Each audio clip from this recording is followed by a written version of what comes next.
রমাদানের অবশিষ্ট দিনগুলোর মধ্যে সবচেয়ে গুরুত্বপূর্ণ আমলের নাম হলো এতেকাফ, যেটা রমাদানের শেষ দশকে করতে হয়। এতেকাফ অবশ্য রমজানের প্রথম দশক, মাঝের দশক, এই দিনগুলোতেও করা যায়, একদিন দুই দিনও করা যায়, কিন্তু মাসনুন যে এতেকাফ নবী করিম সাল্লাল্লাহু আলাইহি সাল্লামের রমাদানে, সেই প্রতিষ্ঠিত সুন্নাহ নবী সাল্লাল্লাহু আলাইহি সাল্লামের রমাদানে, সেটি হলো রমজানের শেষ দশকে এতেকাফ করা। শেষ দশকের এতেকাফ সম্পর্কে মা আয়েশা রাদিয়াল্লাহু তাআলা আনহা বলেছেন, কানা নবী সাল্লাল্লাহু আলাইহি সাল্লাম ইয়াতাকিফুল আশরাল আওয়াখির মিন রমাদান হাত্তা তাওয়াফাহুল্লাহ। নবী করিম সাল্লাল্লাহু আলাইহি সাল্লাম রমাদান ফরজ হওয়ার পর থেকে নিয়ে যে রমজানের শেষ 10 দিন এতেকাফ করতে শুরু করেছেন, তার ওয়াফাত পর্যন্ত, মৃত্যু পর্যন্ত প্রত্যেক বছর তিনি রমজানের শেষ 10 দিন এতেকাফ করেছেন। এবং আবু হুরায়রা রাদিয়াল্লাহু তাআলা আনহু বর্ণিত আরেকটি হাদিস থেকে আমরা জানতে পারি যে নবী সাল্লাল্লাহু আলাইহি সাল্লাম তার জীবনে প্রত্যেক বছর রমজানের শেষ 10 দিন এতেকাফ করেছেন, আর জীবনের সর্বশেষ রমজান যেটি ছিল, সেই রমাদানে তিনি 20 দিন এতেকাফ করেছেন। যে আমলটি প্রিয় নবী সাল্লাল্লাহু আলাইহি সাল্লাম জীবনে কোনো বছর, কোনো রমজানে একবারও ছাড়েননি, আমাদের সমাজে বেশিরভাগ মানুষের জীবনে সে আমলটি জীবনে একবারও করা হয়নি। এর চেয়ে বড় দুর্ভাগ্যের বিষয় আর কি হতে পারে? এর চেয়ে বড় হতভাগ্যের বিষয় আর কি হতে পারে? চরম শত্রুর সাথেও তো মানুষের এই বৈপরীত্য থাকে না। এরকম বৈপরীত্য নবী সাল্লাল্লাহু আলাইহি সাল্লামের সাথে আমাদের আচরণগত, আমলগত বৈপরীত্য আমরা সৃষ্টি করে ফেলেছি। এই জন্য আমরা নিয়ত করে নেই, আল্লাহ রাব্বুল আলামিনের কাছে তৌফিক কামনা করি, আমরা ইনশাআল্লাহ রমজানের শেষ 10 দিন এতেকাফ করব। এতেকাফ মানেটা কি? এতেকাফ শব্দের অর্থ কোথাও নিজেকে আবদ্ধ করে ফেলা, নিজেকে বন্দি করে ফেলা। এতেকাফের মূল কথা হলো রমাদানের এই দিনগুলোতে যখন আমরা এতেকাফ করব, এই দিনগুলোতে আল্লাহর ঘরে, মসজিদে নিজেকে আটকে ফেলা, আবদ্ধ করে ফেলা। দুনিয়ার মানুষের কাছে মানুষ বিভিন্নভাবে চাইতে পারে।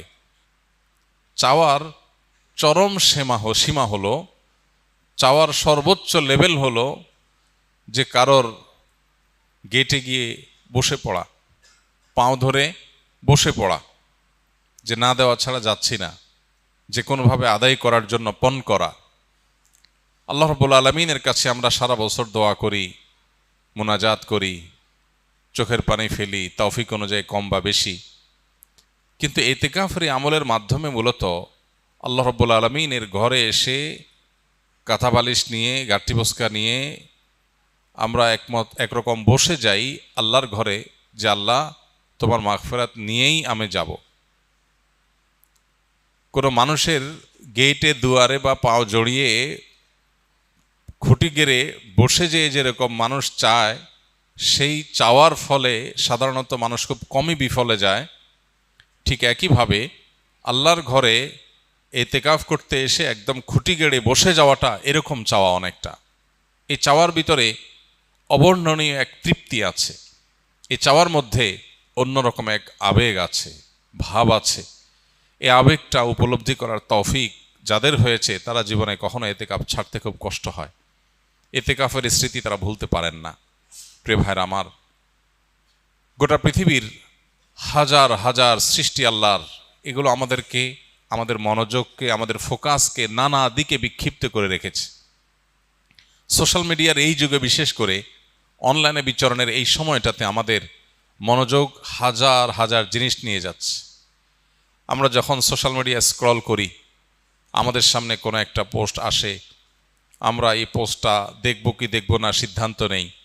স্ক্রল করে যাওয়ার পর বা স্ক্রল করে যদি কোনো পোস্ট সামনে আসে, আমরা যদি সেটা দেখি, তখন রিয়্যাক্ট করব কি করব না, সেখানে আমরা মনোযোগ দেই।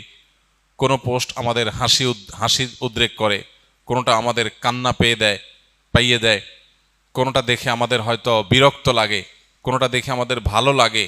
আমাদের অনুভূতি, আমাদের আবেগ, আমাদের সিদ্ধান্ত, এগুলো এত ভাগে বিভক্ত যে পরিপূর্ণ আল্লাহ রাব্বুল আলামিনের প্রতি মনোযোগী হওয়ার সুযোগ, পরিপূর্ণ আল্লাহর দিকে ফোকাস দেওয়ার সুযোগ, আল্লাহর দিকে ফোকাস তো অনেক পরের বিষয়, নিজের নফসের প্রতি ফোকাস দেওয়া, নিজের ভালোর চিন্তা করার সুযোগটা আমাদের দিন এবং রাত 24 ঘন্টা আমরা ব্যয় করে একটু বের করতে পারি না। বেশিরভাগ মানুষ শেষ কবে নিজেকে নিয়ে ভেবেছেন? বয়স কত হয়েছে, গন্তব্য কোথায়, আমার কোথায় যেতে হবে, আমি কি আসলে জান্নাতে যেতে পারবো, আমি যে ট্র্যাকে আছি সেই ট্র্যাকের শেষ মাথা কি জান্নাত নাকি জাহান্নাম, আমার নিজের কল্যাণের জন্য আমি ভাবনার সুযোগ পর্যন্ত পাই না। আমরা এত ব্যস্ত, এই বস্তুবাদী পৃথিবী আমাদেরকে এত এঙ্গেজ করে ফেলেছে, এত ব্যস্ত করে ফেলেছে, নিজের জন্য সময় দেওয়ার সুযোগটা আমাদের নাই। আমরা ব্যস্ত। আমাদেরকে জিজ্ঞেস করা হয় কেন ব্যস্ত? আমাদের ক্যারিয়ারের জন্য ব্যস্ত, আমাদের নিজের উন্নতির জন্য ব্যস্ত, আমাদের সামাজিক অবস্থানের জন্য ব্যস্ত। অথচ এই সব ব্যস্ততার আড়ালে আমাদের নিজের অনন্ত অসীমকালের যাত্রার, আমাদের রবের এই বিষয়গুলোর প্রতি ফোকাস বা মনোযোগ দেওয়ার সুযোগ আমাদের হয় না। এই বাস্তবতায় এই ইতিকাফ আরও বেশি আমাদের জীবনে রিলেভেন্ট এবং গুরুত্বপূর্ণ। এরকম বিক্ষিপ্ত মনোযোগ যখন কোনো সমাজে চরম আকার ধারণ করে, আমরা 2 রাকাত নামাজ পরিপূর্ণ মনোযোগের সাথে, দুনিয়ার কোনো দিকে মনোযোগ যাবে না, পরিপূর্ণ আল্লাহর দিকে মনোযোগ থাকবে। আল্লাহ বলেছেন আকিমিস সালাতা লিযিকরি, তোমরা সালাত কায়েম করো আমার স্মরণের জন্য। আল্লাহ বলেছেন তার স্মরণের জন্য সালাত কায়েম করতে, নামাজ আদায় করতে। এখন আল্লাহর স্মরণ যেন হয়, এটা নামাজের উদ্দেশ্য। তারপর নামাজের মধ্যে আল্লাহর স্মরণ থাকবে। এখন আমাদের নামাজের অবস্থা হয়েছে এমন যে আল্লাহ ছাড়া সব কিছু স্মরণ হয়। 2 রাকাত নামাজ শুরু থেকে শেষ পর্যন্ত পরিপূর্ণভাবে পড়ব, কিন্তু মনোযোগ আল্লাহ ছাড়া অন্য কোনো দিকে যাবে না। এই চ্যালেঞ্জ আমরা কয়জন মানুষ নিতে পারবো? কয়জন মানুষ আমরা এই চ্যালেঞ্জ নিয়ে সফল হতে পারবো?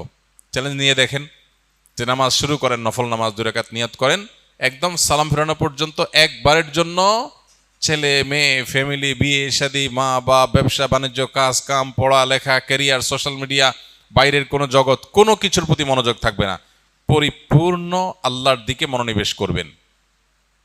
এরকম 2 রাকাত নামাজ পড়া সহজ না কঠিন দেখেন চিন্তা করে, প্রিয় ভাইরা আমার। অথচ আমাদের দিনে কতগুলো রাকাত নামাজ পড়া লাগে, সেখানে 2 রাকাত নামাজেও আমরা এই মনোযোগ দিতে পারি নাই। পৃথিবীতে যারা সফল হয়েছেন, যারা জাগতিক বিচারে সফল হয়েছেন, সফল ব্যবসায়ী, সফল ক্রীড়াবিদ, সফল চাকরিজীবী, সফল পেশাজীবী, যে কোনো মানুষ তার জগতে সফলতা অর্জন করেছেন, সাফল্য অর্জন করেছেন। সাফল্যের জাগতিক সংজ্ঞায় বা প্রচলিত অর্থে সাফল্যই বোঝাচ্ছি আমরা। এই মানুষগুলোর জীবনী, এই মানুষগুলোর লাইফস্টাইল, এই মানুষগুলোর যে সারা জীবনের অভ্যাস, এগুলোকে নিবিড়ভাবে পর্যবেক্ষণ করার পর অনেক গবেষকদের দাবি হলো সেই সব মানুষরাই জীবনে সবচেয়ে বেশি সফল হয়েছে যাদের জীবনে ডিপ আওয়ারের পরিমাণ, পূর্ণ মনোযোগের সাথে কাজ করার পরিমাণ যত বেশি, তাদের জীবনে সাকসেসের রেশিও তত বেশি। অর্থাৎ আপনি কোনো কাজে পরিপূর্ণ মনোযোগ কতক্ষণ রাখতে পারছেন, এটা আপনার সাফল্যের অনেক গুরুত্বপূর্ণ একটা শর্ত। যে একটা কাজ করতে গিয়ে 5টা কথা মনে আসে, একদিকে চলে গেলে আরেক দিকে তার মাথা চলে যায়, তার জন্য সাফল্য খুব কঠিন। যে কোনো কাজ করার জন্য পরিপূর্ণ মনোযোগ দিয়ে করে, জগতে যাই হোক সে তার কাজ থেকে সরে না। আপনারা যা স্কিলে ভর্তি হয়েছেন, প্রশিক্ষণ নিচ্ছেন, যে প্রশিক্ষণ পরিপূর্ণ মনোযোগের সাথে নিচ্ছে, ক্লাসে পূর্ণ মনোযোগ দিচ্ছে, সিস্টেম পরিপূর্ণ মানছে, এই মুহূর্তে সে প্রশিক্ষণ নিতে আসছে, অন্য জগতে সে যেতে চায় না, পূর্ণ মনোযোগ দিতে পারে, সে তত বেশি সাকসেস হয়।